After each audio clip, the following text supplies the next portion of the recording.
Frog and Toad together.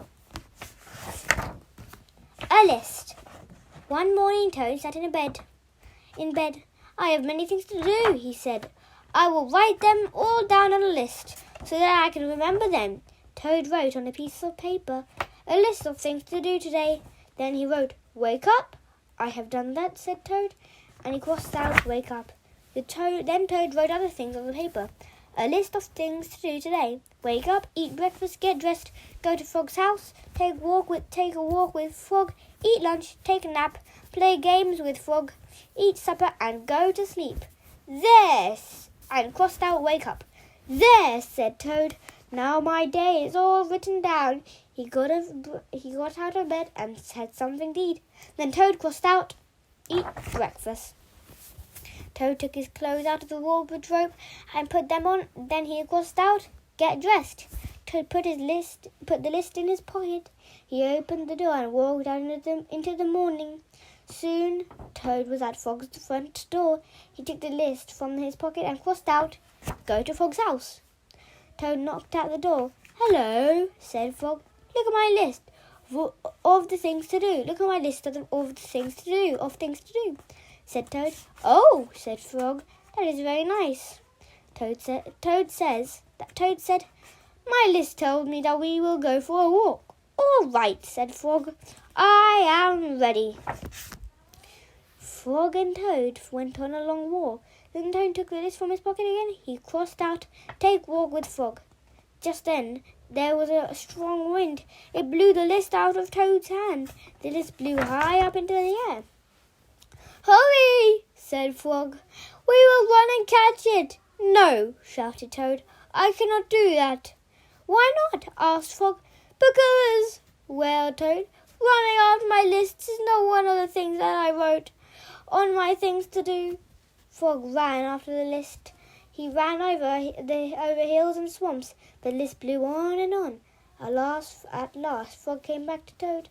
"I'm sorry," gasped Frog, "but I could not catch your list." "Blah," says Toad. "I cannot remember any of the things that were on my list to do. I'll just have to sit here and do nothing," said Toad.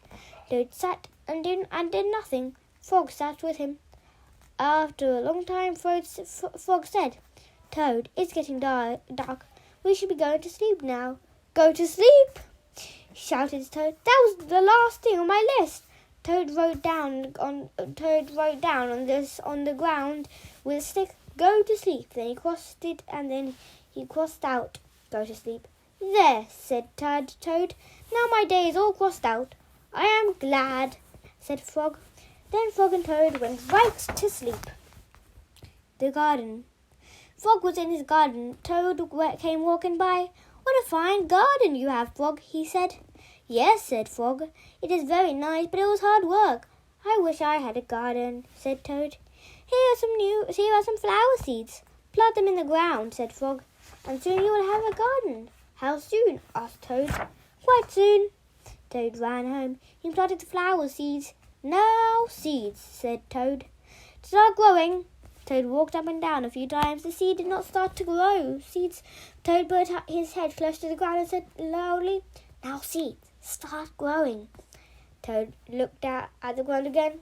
The seeds did not start to grow.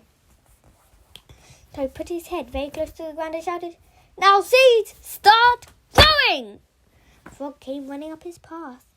"What is all this noise?" he asked. "My seeds will not grow," said Toad. "You're shouting too much," said Frog. "These poor seeds are afraid to grow." "My seeds are afraid to grow?" asked Toad. "Of course," said Frog. "Leave them alone for a few days. Let the sun shine on them, then let the rain fall on them. Soon your seeds will start to grow." That night Toad looked out of his window. "Drat!" said Toad. "My seeds have not started to grow. They must be afraid of the dark." Toad went out to his garden with some candles. "I will read the seeds a story," said Toad. Then they will not be afraid." Toad reads a long story to his seeds. All the next day, Toad sang songs to his seeds, And all the next day, Toad read poems to his seeds.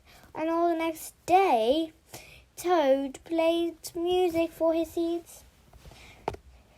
Toad looked at the ground. The seeds still did not grow. Started to grow. "What should I do?" cried Toad. "These must be the most frightened seeds in the whole world."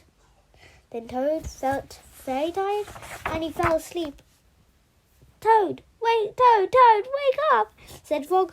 "Look at your garden." Toad looked at his garden. Little green plants were coming out from the ground. "At last," shouted Toad, "my seeds have stopped being afraid to grow. And now you will have a nice garden too," said Frog. "Yes," said Toad, "but you are right, Frog. It was very hard work." The end. Bye everyone, and thank you for listening to this.